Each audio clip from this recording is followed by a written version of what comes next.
Hi, it's Tarrant. And Stella from Meeple University. Today's video was actually suggested by one of you. So after we released our top 20 plus games of 2022, somebody asked, are those lists going to be the same? And I don't know if that accent's like that, I'm just like created it. And I was like, no, it's not going to be the same, but hang on, we can actually do a video about the top 10 games that we both would play together, usually, often. Yeah, so what sort of sets the inclusion for this video? It would be the games that we play together when we have some spare time in between doing reviews, the games that we immediately, oh yeah, let's just play that again, or we really enjoy that as a couple. So you might have that too. You might have some games that you really enjoy and it's just keep getting back to the table, you and your partner or friends or whatever. So what this list is not is our top 10 games ever, because me and Tarrant will have different lists. Slightly different lists probably. Indeed, and I think there's an element of familiarity to these games because you mentioned our spare time before. Mm-hmm. We don't have that much between reviews. So these are things that it's easier for us to get back to between plays as well. And we usually almost remember the rules. Anyways, let's start with number 10. Dinosaur Island. Dinosaur Island, the Roar and Ride. Yeah. I think this was both of our top game last year. Yeah. Or it was in my top 3, which you could kind of throw a blanket over, and it was your top one. So this is really nice. This is the roll and ride version of Dinosaur Island. It's really feels like Dinosaur Island, but it has that roll and ride twist that brings something new, and that's why Tarrant likes it as well. I actually think it took the core from Dinosaur Island and Dinosaur World, but made a much better game out of it. Made a quicker game, made an interesting puzzle, and it's a dice drafting one, so it's not completely, it's not a bingo style roll and write. It doesn't have that real individual nature to it. And yeah, it just has some really interesting things to chase for. Very much so. So what I'm going to do is that I'm going to link other videos that we have for a particular game. So I'll try not to make this video too long, but if you are interested in finding out more about particular games, then it'll be in the link in the video description. Yes. Small footprint as well, of course, so very easy to bring out between the two of us. Next one is Welcome to. Now this plays up to how many players. And we have even hosted this game even live or at a board game convention before, and this is a really nice flip and ride. Well, is there a theme there? Roll and ride, flip and ride. I mean, this still kind of falls into the original and the best sort of category for me with the roll and write genre. This one is the bingo style, of course. Mm-hmm.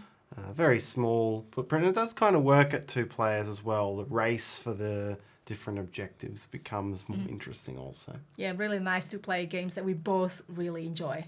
Yes. Number 8. You probably would not expect this to be here, but it is here. This is Zombie Teens. So this is kind of like the more complex, just slightly complex version of Zombie Kids. And this is a cooperative game.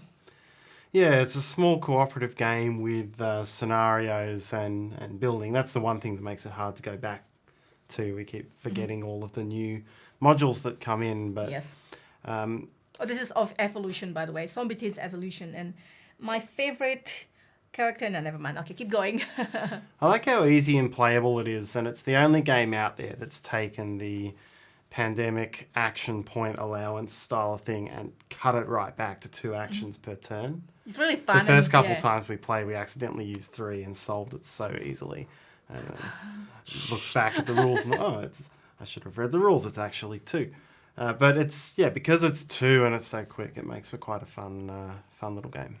And I think that is a humane thing to do, playing something the first time with the rules wrong until we check. It feels too easy. Better check it.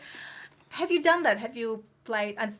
something and then you realize, oh, that I played that wrong, and that's quite momentum.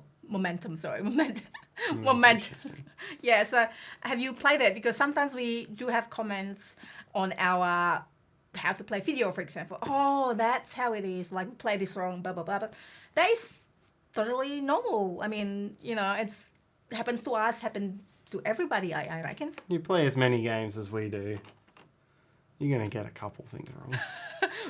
Just not in the videos. Oh, you feel like... No, iron it all out by the videos. Well, you feel like, oh, you play so many games. People know that. We're reviewers. Yeah, okay. But, not in a bad way, because this is our duty to report the games to you. At number 7, we have Seastead. This is actually exactly two-player game by WizKids, and we love it, obviously. It won't be here otherwise. Yeah, this was a game we both raved about a couple of years ago. You'll be able to see a couple of our playthroughs online as well. A lot of fun, really intriguing two-player game. Yeah. Good tug of war and good shared actions, blocking each other, trying to avoid getting into the situation where you have to give your opponent a benefit. It's for me, it's that next level up once you've worn through your copy of Seven Wonders Duel, which is such a well-regarded two-player game. This is sort of the next layer up. Indeed. Now, there's a newer version, well, probably not newer version, the sequel of Seastead, kind of like feel like it. It's called Shapers of Gaia. We played it as well. We've got a review video, but we actually still prefer Seastead because this is more punishing. And Shapers of Gaia plays not just 2 players, it plays up to... Plays 3 players as well. Yeah, 3. So it's not a sequel as such, but it's the same designers, yeah. And you can see a lot of the common threads in the design. It's not a bad game, but it's just the different game, so it's got more things and probably a little bit forgiving. And in this instance, I kind of like with Tarrant here, this is like, it's less forgiving and it's really tight to play a game. What I like is there's just enough things to keep it, to be able to mess with your opponent. Like you can swap, it's got those 4 hexes that each get paid for with a different resource, but you can swap the resources if you do a certain action or get to a certain trigger. There's a handful of cards that add different powers into the game. They can be really game shifting depending on what the game layout is. So it's a really clever game. Number 6 is Hanabi, a cooperative game. And it comes in a small box. We can't even fit it because we sleeved the cards and now things don't fit anymore. Indeed. It's... it really brought that you can't see your own cards mechanism to life. It was really the first one to do that. And it makes for an interesting little thinking, limited communication logic puzzle. And also like the unspoken words between 2 players or more than 2 players, a group of players that have played this a few times. Like, okay, if, for example, if I need to discard, I'll start discarding from the left. Yeah. Now, I don't know if that is okay. I don't know if that's allowed, but, there's nothing in the rules that say no. That's how it was first taught to me. To do that. So. Yeah. And this is a cooperative game where you try to put and play the different, like 5 different or 4 different fireworks in different colors in order. So you have to play, you have to give clues to opponents. There's a limited amount of clues you can give as a group, and you have to play the right sequence. Otherwise, you lose as a team. And this is where no alpha player can take control of this co-op game. And it's nice because, I think it's nice because it's hard, and it's nice because, you can get 19 out of 25 or something, and it's a really easy way to gauge your score and how well you did in a certain scenario. Often you'll get co-ops or solo type scenarios where you're just trying to hit a certain score, but I think it really works in this one because you've got a perfect score you're shooting for, and you've got an easy way of working out how close you got. Next is Space Base. So this is a game that you get to do something out of 10. Not out of 10, but you are doing something when this is not your turn. Yes. This is was released a few years ago. There's a scenario as well, and it is really awesome. We introduced this game to a few new people, and then they enjoy it as well. It is kind of like feels a bit like Machikoro, but I think we prefer this, at least Machikoro 1. We prefer this than Machikoro 1. I think what I always like about this game is there's lots of different ways to go about it. You respond to the cards that come out, and you're trying to make a game-breaking combo, and the game isn't going to drag on because it ends when someone gets to 40 points. I think it's just a perfectly little compact game like that. Yeah. And you usually hate dice rolls. Me? Yeah. But I mean, not hate, but... You always complain about dice yeah, rolls, that's but true. I think that really works quite well in this game because you make your own luck and it's long enough to mostly balance that out. Not always. You can have a billion diagonal arrows pointing at the one that will make you win and still never roll it. Not bitter about that one. So this is like bingo style where you roll the dice and you get to activate certain things when you are on turn, and then other people get to activate their things as well out of turn if they have it in the right slot. 1 to 12 dice roll. Number 4 is The Crew. This is how I learned trick takings, thanks to Tarrant. This is a cooperative trick taking game. We're trying to complete mission. The Crew, or the sequel, what is it called? The underwater one. Thank you. So I would combine that. I would put them in the same category. They're the same game. They're the same game, basically. Just different way of getting the missions done. Yeah. I do kind of wish this one came up after Hanabi because they kind of segue together really well. Oh, yeah. They're both a really accessible and really quick playable thinky puzzle. Very, very good. So there's things, it's probably trickier to learn trick taking with competitive mode. And this is how I learned, okay, so this is how it is. This is the non-verbal spoken word. This is what you need to do. And this is what you need to do to win this particular scenario by playing this number card on different color and so on. It's just really, really easy to bring to the table. This is not just a 2-player game, and it's great with higher player counts as well. The bot, Jarvis? So there's for 2 players, there's a variant, and that's also great. Yeah, it's kind of better designed as a 3 to 5 player game because all the information is out there in different people's heads, but it does work pretty well with the 2-player mode as well, even though there's a little bit of hidden information you're trying to get out. It just adds this little extra flavour and yeah. Number 3. Now this is probably a little bit different than the other one. This is probably the heaviest game out of the top 10, Terraforming Mars. And I think part of why it's here is it is the heaviest game we've played the most, or the heavy game we've played the most often, makes it the easiest to just pick up and play. Because we remember the rules, almost remember all the rules. Probably need to be reminded of the end game scoring, but mostly okay. Yeah. But it's still a really great 2-player game. It becomes quite a cutthroat, hate-crafty 2-player game. Oh, totally. It takes some of the sprawl of the map out. It would be nice to have like a 2-player cut-down map or something, but that's a minor thing because the card play and the importance of the milestones becomes a really intriguing thing at 2 players as well. So it is really good, and we tried different strategies, so many different strategies. The city building, the forest building, which is usually the easy and the to go to for me. But I like the Venus expansion. Like there are some, it's just really heavy, and then there's a lot of components here because there are many expansions in it as well. Indeed. And that is, we can just talk about this forever, but we're gonna just stop there and then move on. Next one is Exit the Game. Now I've just picked one of the Exit the Games one. We've got so many of them. No, we always take out Stormy Flight. It's our favourite one. Play it every other week. And that won't be fun because we solved it. We solved it and that's it. So there are so many in the series. Every single one is great. And this is just one of the escape room puzzle games that we played. So Exit's probably the most one we've played because there are so many of them. But we also enjoy Escape the Room, I think. Escape the Room's been quite good. Yeah. Unlock's probably our 3rd favourite in the series as and well. Deckscape.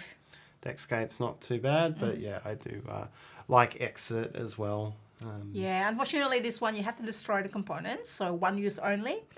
Anyway. It's not unusual for us to go out to escape rooms as well. We do enjoy That's that true. puzzle style of things. So, of course, when we do have that spare time, doing an exit on one of these puzzle room types of games is good fun. Yes. Except for the jigsaw puzzle ones. Because that breaks all the fun up with No, a jigsaw puzzle. it's not. So, yes, Tarrant's right. We even went for our New Year's Eve celebration, part of our staycation. And there was escape room. And again, as usual, Tarrant is really good. And I reckon you solve about 80 to 90% out of the puzzle. 50 to 60. Hey, he's being modest. But I love puzzle like that. And it's just like, oh, we got it. Oh, come on, let's go. I can't get enough of this escape room, and I can't get enough of escape room type board games. Number 1 is Codenames Duet. This is probably the games that I'm also really suck at, like really, really bad. The number of wins we have is really low. We always think differently, but if you don't know, this is like code names where you give clue to each other. I mean, rather than team versus team, is to each other. And me and Tarrant think differently a lot of the time. A very different lateral thinking. Makes it challenging. There'll be couples out there who'll know all their in jokes and we'll be really good at this. But I do, I've said in videos before that the way they managed to take one of the seminal large count party games and make it into an even better 2-player couple game doesn't get enough credit in my mind, because duet is as an activity when you've got a bit of spare time and we just play it 2-player. It's really easy to break out and it's really fun to play. And it doesn't take a lot of table space. We brought it overseas. We played in our trips so many times, and we've actually, this is good because we both are thinking of the clues at the same time, at least, some occasions, like most of the times I would say, rather than one person's have to think of the clue for the original code names and then everyone else just look at that person and then, oh no, I need to come up with something. But, I do enjoy code names as well. And this is like for 2-player games. It is great. I can't recommend it highly enough for this. This is just 2 players, obviously, but I know that there are some people that played team versus team as well. Yes, nothing wrong with that. Yeah, which works. And that is number 1. Any of these games are in your list as well, please let us know. Or any other things that... Some of them are in mine. Yes, Tarrant. I'm pleased with that one. He's pleased with that one. Okay, and let us know in the comments. Happier? No, I'm happy to enjoy my joke in my own solitude. Very good. If you enjoyed Tarrant's joke, if you want him to do more jokes, please let us know in the comments. If you have any games that you want to share with us, let us know. Maybe we're like, oh yeah, that game. Or there are a few other games as well, like, oh, what should I do? There's also other things that we haven't mentioned here, like Drop It. We also enjoy that. We got Stella Tarrant, which was just on our 2022 your top 5 and my top 20 list. And just a few others. It's just so many games. Let us know. And that's it. Thank you so much for watching. And if you want to help us, please hit the like button. We're really grateful for that. And subscribe to us if you haven't already done so. We do video like this, review how to play through on the weekend, most times, my short and sweet and so on. I'm also on Instagram. Find me there as well. And hopefully we'll see you next time. Thanks for watching. Bye.